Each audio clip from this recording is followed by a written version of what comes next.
Fox News alert, we found Diddy. The disgraced billionaire hip-hop mogul and Democrat Party community organizer was spotted for the first time since having his homes raided in a major sex trafficking investigation, similar to Jeffrey Epstein's, they say. Diddy was seen swinging clubs at a Topgolf in Miami with his daughters. He may look relaxed, but behind the scenes, there's panic.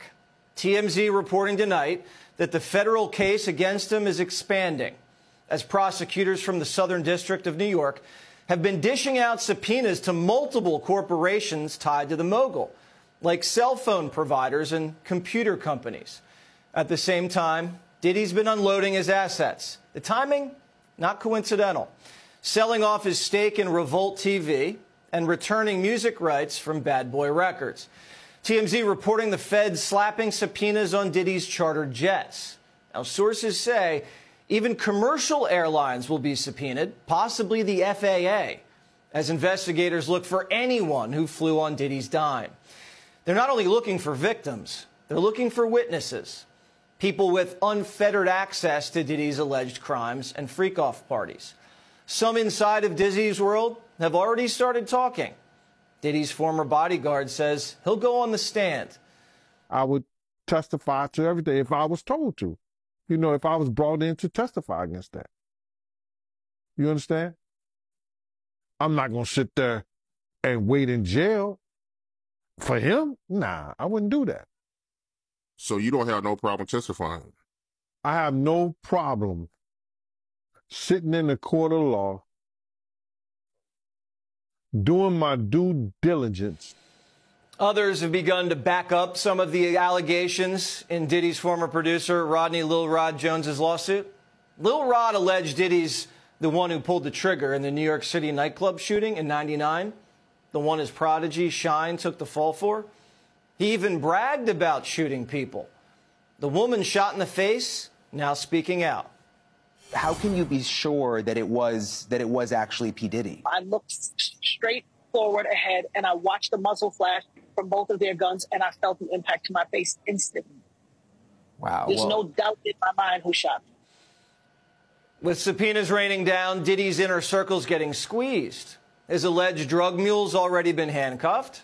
Diddy's ex-girlfriend, Young Miami, who allegedly transported his pink cocaine on private jets, she's feeling the heat. The question investigators are looking to answer is, who else was involved? As Primetime reported yesterday, the Fed seized all of Diddy's surveillance footage, in addition to hard drives and phones. They want to know who was in and out of Diddy's planes and his homes. As Lil Rod's lawsuit alleges, they weren't just up-and-coming artists. These were celebrities, politicians, athletes, international dignitaries, and music label executives, all captured on camera in Diddy's compounds. CEOs from Universal Records to Motown Records allegedly sponsored these parties filled with sex workers, underage girls, and laced drinks. Lil Rod says Diddy had compromising footage of every person at his freak-off parties. Diddy's ex-girlfriend, Cassie Ventura, claimed in a lawsuit that sometimes Diddy would be in the room and use his phone, laptop, and tablet to film these freak-offs, even adjusting the candles for better lighting. What happened at these parties stayed at these parties. Why didn't you stay late, like after hours? Did it get crazy after that, or what? I don't know what goes on after hours, but he wasn't trying to find out. I wasn't trying to find out. You know, I know my place. I know my place. The freak-off parties were a perfect place for feds. You also have those celebrity environments where celebrities all get together, and there's so many of them, you know, in these wild parties. And if you got a wild party and P. Diddy puts on that wild party and, you know, he sets everybody up. Like if you were an intelligence agent, you know, like a Jeffrey Epstein type deal, that'd be the way to do it. Big old crazy party, get everybody loose. And get the cameras Get them rolling. the yayo. Get them the yayo.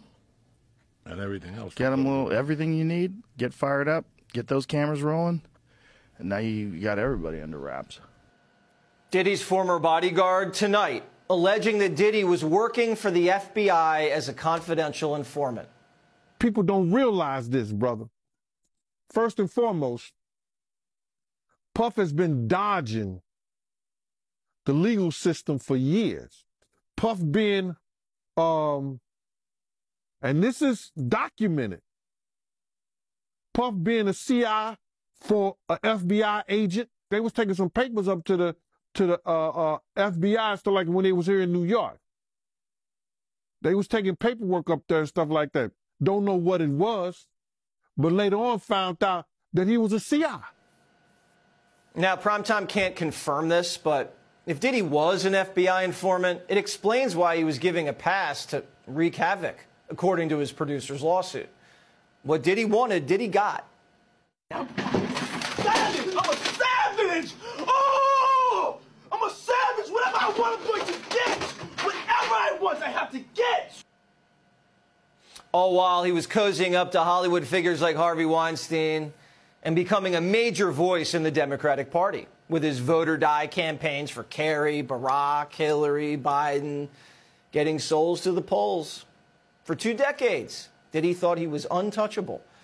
But now he's had his house raided, tapes confiscated, and the feds are zeroing in on his flight records. Diddy's world's crumbling.